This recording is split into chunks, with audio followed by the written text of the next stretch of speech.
Hello, നമസ്കാരം. നമ്മുടെ current bill വന്നിട്ടെ. Current bill ഇത്തവണ കത്തണ ബില്ലാണ് വന്നേക്കണത്. ചൂട് പോലെ ഇത്തവണ ഉണ്ടായ ചൂട് പോലെ തന്നെ കറണ്ട് ബില്ലും ചൂടായിട്ടുണ്ട്. ഇന്ന് രാവിലെ ഇപ്പോൾ കട ഉണ്ട് ഇവിടെ, പെട്ടിക്കട. ഇവിടുത്തെ ചർച്ച മുഴുവനും കറണ്ട് ബില്ലിനെ കുറിച്ചായിരുന്നു. നമുക്ക് വേറെ ആരെങ്കിലോട്ടും ചോദിച്ചു നോക്കാം കറണ്ട് ബില്ല് എത്രയായിരുന്നു. വേഗന് കറണ്ട് ബില്ല് വന്നാ ചൂടല്ല പൈസ എത്ര ചൂടി?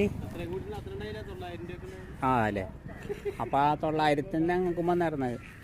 അതാണ് 1500 അപ്പോൾ 900 ബില്ലാണ് 1500 കറണ്ട് ബില്ല് വന്നില്ലേ? അതെത്ര ആശായി? 1000 എത്രയാണ് വന്നിരുന്നത്? ആ അതാണ്.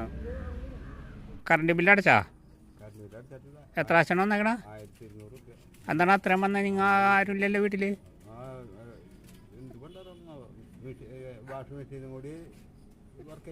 ഇല്ല. ആ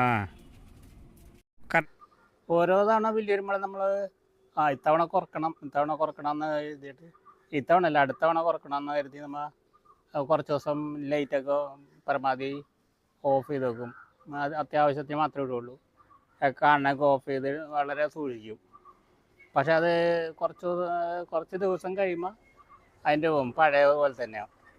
പിന്നെ അത് കഴിഞ്ഞ തവണ കുറവല്ല വന്നിരുന്നത്. കഴിഞ്ഞ തവണ 1500 വന്നുള്ളൂ. പിന്നെ അതേ ലെവലിൽ വരുള്ളൂ എന്നായിരുന്നു. പക്ഷേ പിന്നെ പറഞ്ഞ ബില്ല് 2000 ആയിട്ടുള്ളൂ. പിന്നെ 2000 മേലെ ഒതുക്കാൻ വേണ്ടി നോക്കും. അപ്പോൾ വരുമ്പോഴാണ് 2500 ആവണത്. അങ്ങനെ ഓരോ തവണ കൂടിക്കൊണ്ടിരിക്കുള്ളൂ.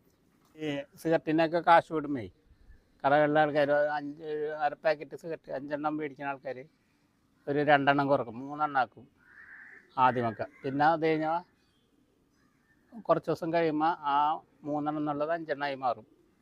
ഒടുവിൽ ആ കാശ് കൂടിയത് തന്നെ എന്നാ പറഞ്ഞ പോലെയാണ്. കറണ്ട് ബില്ലും കൂടിക്കഴിഞ്ഞാൽ പിന്നെ ആ കൂടിയ എത്ര പൈസയാണ് അതാണ് പിന്നത്തെ ബില്ല്. പിന്നെ അതുമ്മൽ തന്നെ നിർത്താൻ നോക്കും. പക്ഷേ അതുമ്മലത്തിന് പിന്നെയും കൂടും.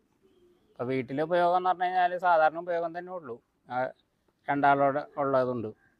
പക്ഷേ ഇത്തവണ കുറച്ച് വരുന്ന ബില്ലിൻ്റെ പകുതിയും കൂടി കൂടുതലായിപ്പോയി. എന്തായാലും ഇനി ഇത് നിലനിർത്താൻ നോക്കണം, അല്ലെങ്കിൽ ഇതിൽ കുറക്കാൻ നോക്കണം. അപ്പോൾ നിങ്ങളുടെ എത്രയെന്ന് വെച്ചാൽ കമൻറ്റ് ചെയ്യട്ടെ. എൻ്റെ ബില്ല് 1500 900 വന്നിരുന്നത്. അതിപ്പോൾ 1500 ഓക്കെ, ബൈ.